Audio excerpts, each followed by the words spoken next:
तटीय क्षेत्र को, विशेष करके पूर्वी क्षेत्र को प्रभावित किया और उसमें भी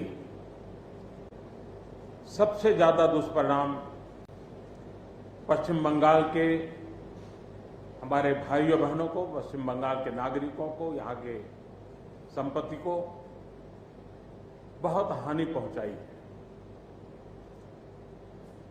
साइक्लोन की संभावनाओं से लेकर के लगातार मैं इससे संबंधित सभी लोगों से संपर्क में था। भारत सरकार भी सतत राज्य सरकार के संपर्क में थी। साइक्लोन का नुकसान कम से कम हो, इसके लिए जो भी आवश्यक कदम उठाने चाहिए उसके लिए राज्य सरकार और केंद्र सरकार ने मिलकर के भरसक प्रयास किया। लेकिन उसके बावजूद भी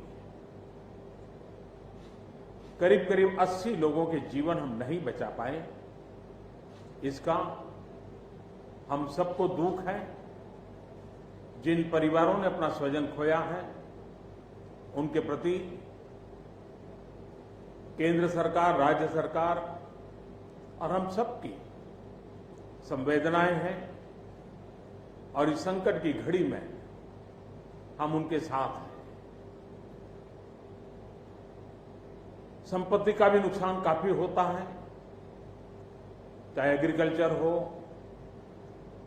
चाहे पावर सेक्टर हो, चाहे टेलीकम्युनिकेशन हो, चाहे घरों का उजड़ जाना हो, अनेक प्रकार का, चाहे वो इंफ्रास्ट्रक्चर का हो, चाहे व्यापार जगत से लोग जुड़े हुए हो, चाहे खेती क्षेत्र से जुड़े हुए, हर किसी को नुकसान होता है। आज मैंने हवाई निरीक्षण करके बारीकी से इस प्रभावग्रस्त विस्तार को मुख्यमंत्री जी के साथ, गवर्नर श्री के साथ दौरा करके उसको देखा है।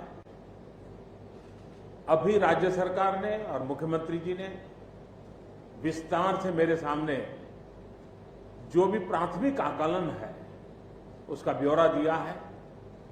हमने तय किया है कि हो सके उतना जल्द डिटेल में सर्वे हो, कृषि का हो, पावर सेक्टर का हो, टेलीकम्युनिकेशन का हो, घरों की जो स्थिति है, इंफ्रास्ट्रक्चर की जो स्थिति है।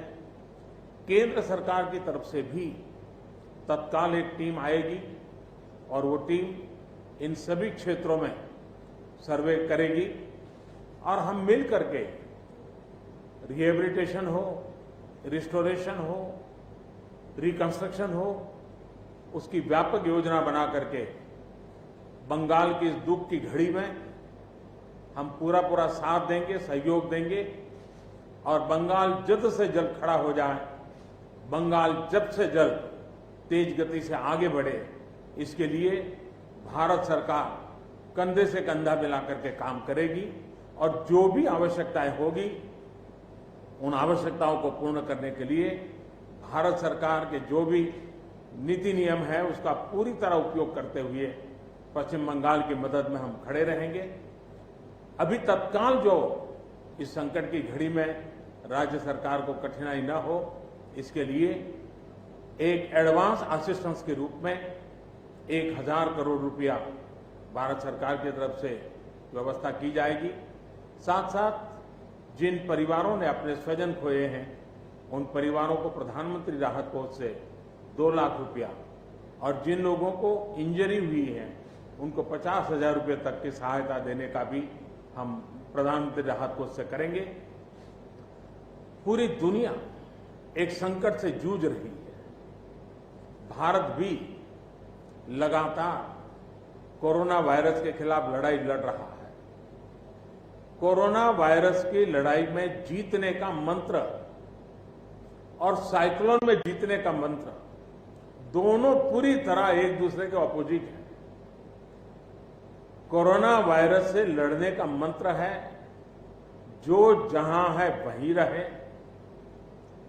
जरूरत नहीं हो तब तक घर से बाहर न निकले और जहां भी जाए 2 गज की दूरी बनाए रखे। लेकिन साइक्लोन का मंत्र है कि साइक्लोन आ रहा है, जल्दी से जल्दी सुरक्षित स्थल पर आप शिफ्ट कर जाइए, वहां पर पहुंचने का प्रयास कीजिए, अपना घर खाली कीजिए। यानी दोनों अलग अलग प्रकार की लड़ाइयां एक साथ पश्चिम बंगाल को लड़नी पड़ी है, लेकिन उसके बावजूद भी ममता जी के नेतृत्व में राज्य सरकार ने भरसक प्रयास किया है। भारत सरकार ने भी लगातार उनके साथ रह करके इस संकट की घड़ी में जो भी आवश्यक, जो एडवांस में करने योग्य था, जो उसी समय करने का योग्य था और जो आगे दिनों के करने की आवश्यकता है, उसको भी पूरा करने का हम प्रयास करेंगे। आज समग्र देश को जिनके लिए गौरव है, ऐसे राजा राममोहन राय जी की जन्म जयंती है और उस समय मेरा पश्चिम बंगाल की इस पवित्र धरती पर होना मेरे मन को छूने वाली बात होती है।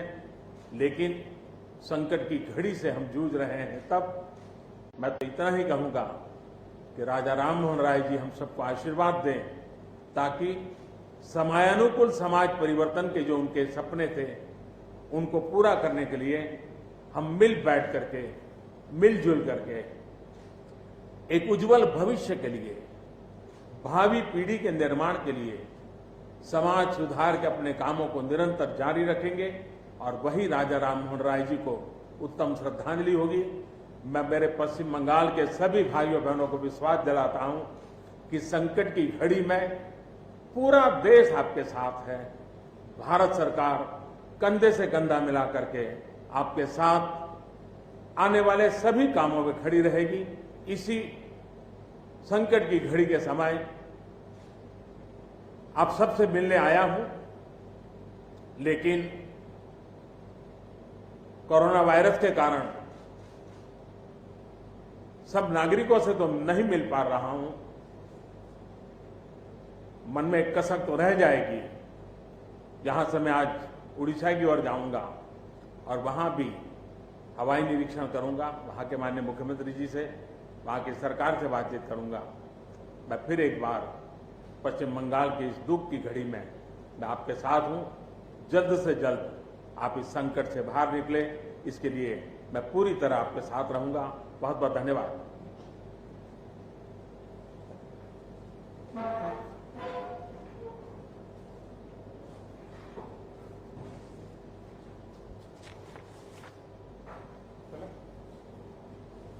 थैंक यू भैया। आप लोग